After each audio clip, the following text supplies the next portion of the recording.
বাংলাদেশ থেকে খুব সহজেই ভ্রমণ করা যায় এমন একটি দেশ হলো থাইল্যান্ড। দক্ষিণ পূর্ব এশিয়ায় অবস্থিত এই দেশটি।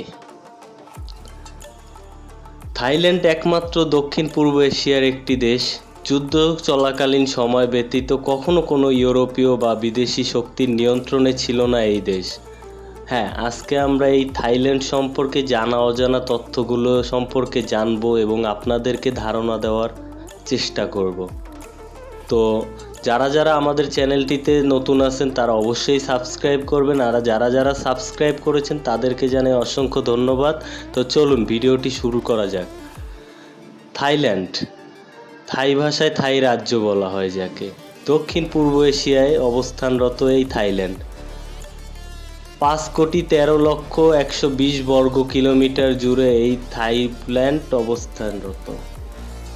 7 কোটি জনসংখ্যার একটি দেশ থাইল্যান্ড। থাইল্যান্ডের উত্তরে রয়েছে মিয়ানমার ও লাওস। দক্ষিণ পশ্চিমে ইন্দোনেশিয়া ও ভারতের সাথে থাইল্যান্ডের সামুদ্রিক সীমান্ত ভাগ করা হয়েছে। থাইল্যান্ডে একান্তীয় সামরিক একতন্ত্রের অভিজ্ঞতা বাহিনীর নিয়ন্ত্রণকে সুনিশ্চিত করেছে ব্যাংকক দেশটির রাজধানী ও বৃহত্তম শহর বলা চলে। থাইল্যান্ড একমাত্র দক্ষিণ পূর্ব এশিয়ার রাষ্ট্র যা যুদ্ধ চলাকালীন সময় ব্যতীত কখনো কোনো ইউরোপীয় বা বিদেশি শক্তির নিয়ন্ত্রণে ছিল না।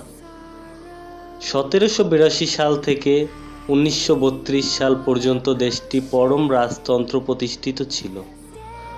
1932 সালে বিদ্রোহীরা একটি অভ্যুত্থান ঘটনা ঘটায় দেশে সাংবিধানিক রাজতন্ত্র প্রতিষ্ঠা করে।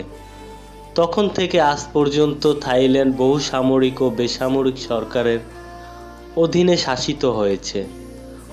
1939 সাল হয়, তবে 1940-এর দশকের শেষ দিকে আবারও একে শ্যামদেশ নামে ডাকা হতো। 1949 সালে দ্বিতীয়বারের মতো থাইল্যান্ড নামটি গ্রহণ করে দেশটি।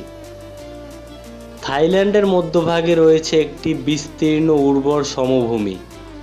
এই সমভূমির মধ্য দিয়ে দেশের প্রধান নদী চাও ফ্রায়াং এর শাখা নদী উপনদীগুলি প্রবাহিত হয়েছে।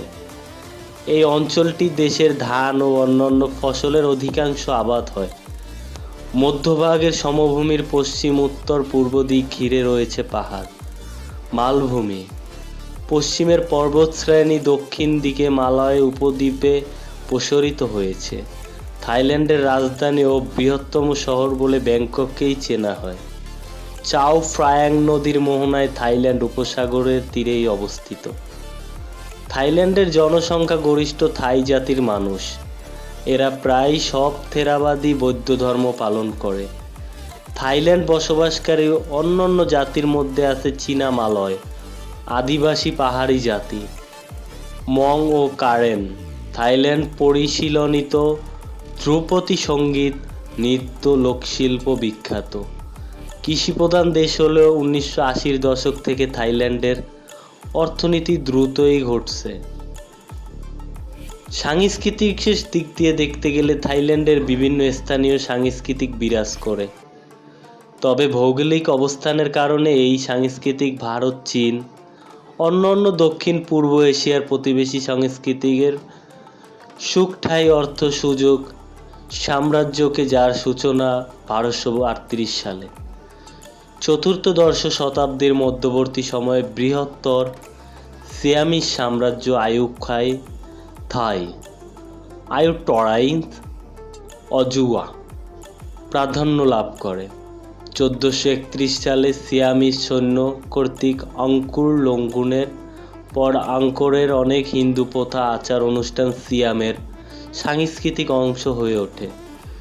1767 সালে বর্মীদের হাতে আয়ুথনের পতনের পর কিছুকাল রাজা তাসকিনের থাই তাসকিন অধীনে থোনবুরি থাই, থোনবুরি অর্থাৎ ধনপুর থাইল্যান্ড রাজধানী ছিল। 1782 সালে রাজা প্রথম রামচাকরি সাম্রাজ্যের রাজধানী হিসাবে ব্যাংকককেই বেছে নেন। ষোড়শ শতাব্দী থেকে থাইল্যান্ডের ইউরোপীয় শক্তিগুলির আগমন ঘটতে শুরু করে। তবে তাদের প্রচুর চাপ থাকা সত্ত্বেও থাইল্যান্ড দক্ষিণ পূর্ব এশিয়ার একমাত্র দেশ যেটা কিনা কোনো ইউরোপিয়ান শক্তির উপনিবেশে পরিণত হয়নি। এর প্রধান দুইটি কারণ হলো সপ্তদশ থাইল্যান্ডকে ধারাবাহিকভাবে যোগ্য শাসকের শাসন, ব্রিটিশ ফরাসিদের মধ্যকার শত্রুতার সুযোগ নেয়। অবশ্যই ইউরোপীয় চাপের কারণে তারা 19 থেকে 20 শতাব্দীতে বিভিন্ন সংস্কার করতে বাধ্য হয়েছিল।